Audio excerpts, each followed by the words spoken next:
Igitondo cyiza, igitondo cy'umugisha, inshuti bakundwa umuryango mugari Dunia Kote TV mu bice bigiye bitandukanye mu kimuremo nongeye kuba ikaze abatanu mu mu gihugu cy'u Rwanda, Uganda, Burundi, Tanzania, Repubulika Iharanira Demokarasi ya Congo Brazzaville, Central Africa, Mozambique, South Africa, United Kingdom, Leta Zunze Ubumwe za Amerika.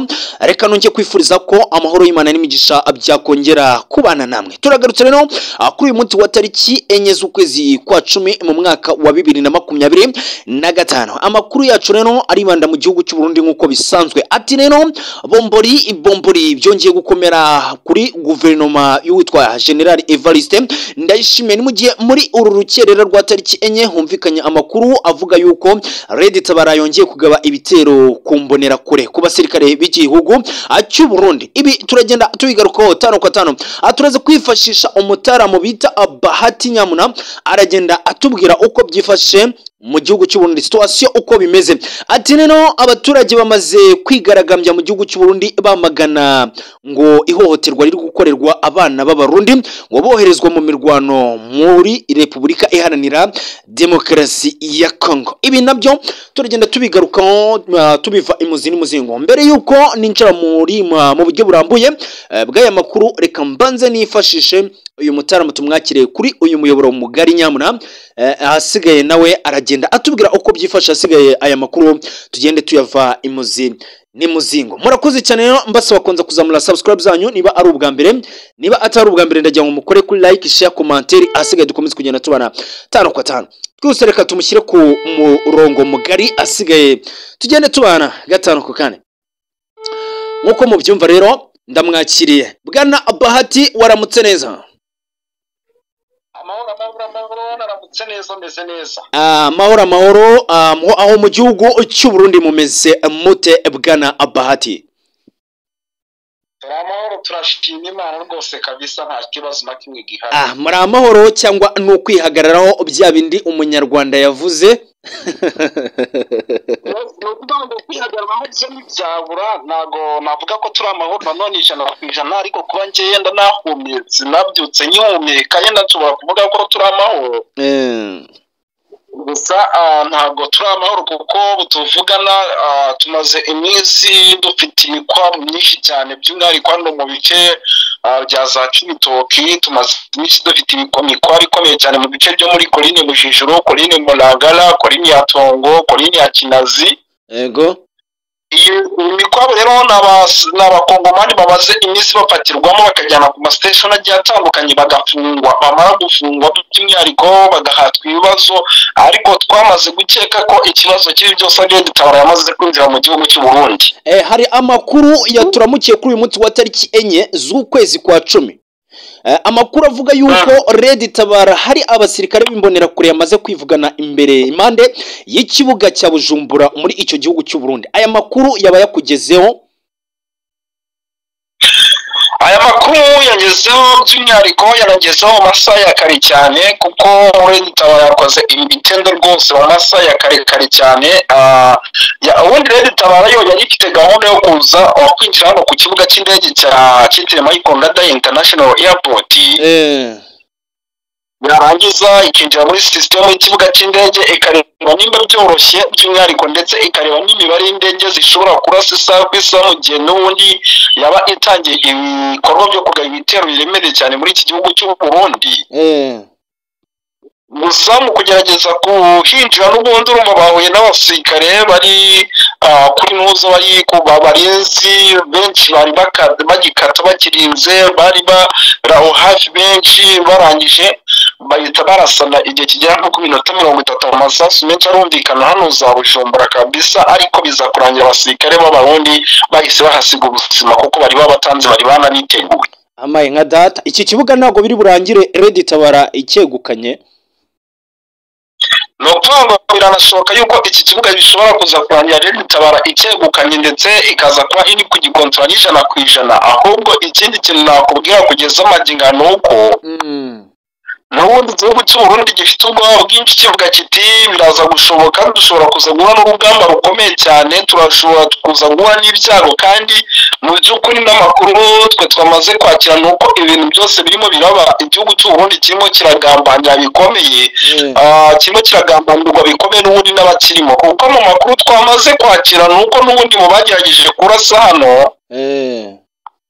n'ubundi abarashe baje bafite amakuru yose, bigaragara yuko igihugu cy'u Burundi n'ubundi mu nzego za gisirikare harimo abagambanyi bari kubwira abasirikare baje gutabara uko bimeze, ndetse kuko ntabwo bambwira ngo baje barinda bagera ku kibuga cy'indege, by'umwihariko barasana na bamwe mu bari bahari, nta makuru bahawe y'ukuntu situwasiyo ihagaze aho hafi. amaye nka data urumva yuko n'ubundi bafite amakuru y'ibirimo birabera mu gihugu cy'u Burundi byose, niyo mpamvu barimo baraza by'umwihariko bagatangira kurasa mu bice by'igihugu cy'u Burundi by'umwihariko birimo muri iki kibuga cy'indege, kandi mumaze iminsi murumva amasasu menshi yagiye avuga za Bujumbura, amasasu menshi yagiye avuga za Gitega, kandi uriya ni umujyi w'abanyapolitike. Ayo masasu yose rero nta kindi agamije, ni ibyikango bikomeye bya Red Tabara yuko isaha ku isaha by'umwihariko ishobora kuza gukora igitero gikomeye mu gihugu cy'u Burundi. amaye nka data ko numva ibintu bikomeye cyane mu gihugu cy'u Burundi. Iki ni igihugu bw'abanyamakuru gifite amatora mu mwaka w'ibihumbi 2027, deja utuvugana kirabura imyaka ibiri, ariko navuga ko ari umwaka umwe kuko uyu nguyu turimo usa nkaho wamaze kurangira. Ni ukuvuga ngo ni igihugu rero kugeza amagingo navuga ko kirimo abanyapolitiki barimo Agathon Rwasa, kikazamo Gervas Ndakubito bakunze kwita bandakugarika, kikazamo abitwa ba General Guillaume Bunyoni. Abo ni abanyapolitiki bamwe muri bo bari muri guverinoma ya CNDD-FDD, bari no mu buyobozi bwa CNDD-FDD, ariko batumvikana bikomeye n'ubuyobozi buriho bwitwa General Neva. Ngira ngo mwumvishe n'amakuru yagiye abifizwa y'umumarose yagiye avuga muri CNDD-FDD ku ruhande rwa Reverien Ndikuriyo, umunyabanga mukuru wa CNDD-FDD, ndetse n'uyu mugabo ngo ni General Neva, perezida w'igihugu cy'u Burundi, bamushinze amarozi no gushaka gukoresha buri kimwe cyose no gushaka kujya mu bapfumu kugira ngo yongere kwegukana amatora agiye kuba mu gihugu cy'u Burundi.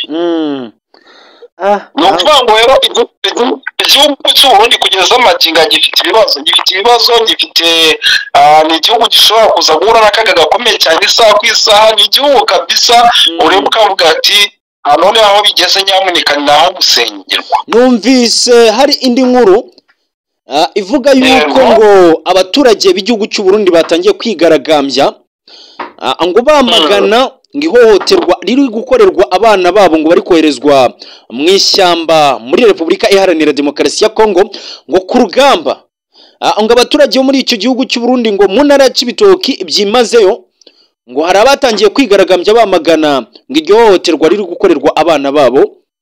Ibi bintu byo wabyumvise, hari amakuru acukumbuye ubifiteho? Yes, amakuru yo nayumvishije kuko bamaze iminsi batwara mu gisirikare ku gahato, nyuma yo kubatwara mu gisirikare ku gahato bagakora igihe gito, n'ubundi abo nibo bita imbonakure. Bamara gukora igihe gitoya bagahita batangira kwinjizwa ku butaka bwa Repubulika Iharanira Demokarasi ya Kongo, bakabajyana kuri front line. Rero abenshi mu bagenda iyo bagiye bakagwa ku butaka bwa Repubulika Iharanira Demokarasi ya Kongo ntibagaruka, ntabwo bagaruka, n'ubundi baricwa bikarangira, imiryango yabo ntizamenye se abantu bacu byagenze bite, baguye he. Abaturage rero barimo barigaragambya, batangiye kubura ababo guhera mu ntambara yatangiye kugahiyase kuva kera muri teritwari ya Masisi. Ni ukuvuga ngo rero bwana munyamakuru icyo nakubwira cyo biragoye cyane, noneho by'umwihariko muri ibice bya hano muri teritwari muri ibice bya za Cibitoke, kuko abaturage benshi bari kuza mu mihanda bakigaragambya bakavuga bati noneho niba abana bacu barimo baragenda bakamara umwaka umwe ibiri batagarutse, ubundi ubwo baracyariho. N'abarimo baragenda rero by'umwihariko bagaragara ku mirongo y'imbere ku rugamba byamaze guteza ikibazo gikomeye cyane kabisa. Uri kubona yuko bishobora kuza gutuma ibintu binahindura isura uko amasaha akomeje kugenda yigira imbere, kuko barimo bararekarama bavuga ko barimo baragenda ariko ababo bagiye gute ntibagaruke. Ntabwo byoroshye cyane, ntabwo byoroshye rwose bwana Bahati. Urumva ko nubwo rwose wari wihagazeho umbwira ati muri amahoro, urumva ko isaha n'isaha hari ikibyimbye gishobora kumeneka ku kibuga cy'indege cya Bujumbura byimazeyo. urumva ko uwitwa General Neva afite akazi gakomeye cyane. Umaze iminsi unganiriza ku marozi ari gukoreshwa muri presidence y'u Burundi. Umaze iminsi umbwira uburyo bamwe bari kugenda bahitanwa na guverinoma y'u Burundi pluto CNDD-FDD. Umaze iminsi umbwira ibiri kugenda biba mu gisirikare, ati bari kwitana ba mwana, ati harimo abagambanyi bari gufasha Red Tabara. Ibi byose rero ni ibyago biri kuza bisatira iki gihugu cy'u Burundi. Navuga ni nubwo arumbwe ngo na mahoro masa, rwose ndumva na mahoro ahari.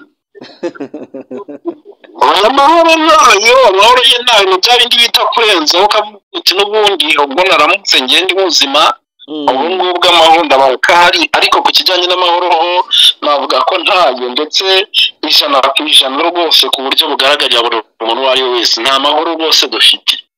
Ntabwo byoroshye cyane, mukomeze kugenda mwihangana Bwana Bahati. Bwana Bahati rero nkuko ubyumva twari tukwifashishije kugira ngo ugende uduha ayo makuru muri icyo gihugu cy'u Burundi nyamara kigituranye n'igihugu cy'u Rwanda ndetse na Repubulika Iharanira Demokarasi ya Congo. Ndumva amakuru yo urayaduhaye kandi turagenda tukwifashisha mu minsi iri imbere ndetse no masaha ari imbere, ugenda utubwira uko byifashe muri rusange aho muri icyo gihugu cy'u Burundi, kuko hari amakuru menshi ari kugenda turukayo tugomba kugenda tukwifashisha ugenda utubwira. Rero Bwana Bahati, reka nkurekure nkomeze mwifurize kugumya kugubwa neza, nubwo rwose bitoroshye ariko Rurema niwe ubigena. Bwana Bahati, murakoze cyane. Urakoze cyane. Nkuko rero mubyumva twari twifashishije uyu mutaramu Bahati kugira ngo agende atutembereza muri iki gihugu cy'u Burundi nyamana atubwira uko byifashe muri rusange. Ni situation ikomeye cyane rero kuri guverinoma y'u Burundi, ni ibyago bikomeye biri gusatira ubutegetsi bwa CNDD-FDD. Magingo yabuhagarariwe n'umukandida witwa General Evariste Ndayishimiye. Natwe rero tukavuga ati katugende tubigaruka. Nkuko rero umubyumva ni Dunia Kote TV. Reka mbashimire, reka mbifurize kugumya kugubwa neza. Amahoro y'Imana n'imigisha nibikomezi kugenda abibana namwe mu mirimo igiye itandukanye mujye muhere.